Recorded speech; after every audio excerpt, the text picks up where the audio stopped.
আসসালামু আলাইকুম। একটা পরিবারে ৪ জন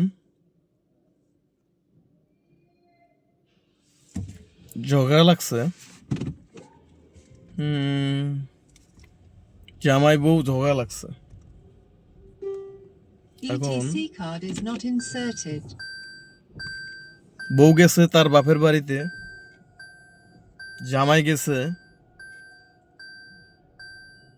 তার শ্বশুর বাড়িতে,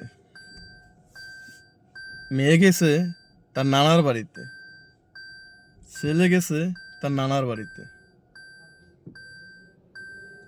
তাইলে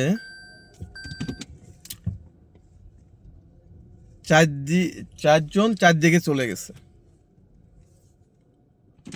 এর উত্তরটা কি হবে আপনারা বলবেন? বিশাল ঝগড়া, ৪ জন ৪ দিকে চলে গেছে। আপনারা বলবেন যে এর উত্তরটা কি হবে? এই উত্তরটা আমি তো বুঝলাম না। আপনারা বুঝে থাকলে অবশ্যই জানাবেন। আসসালামু আলাইকুম।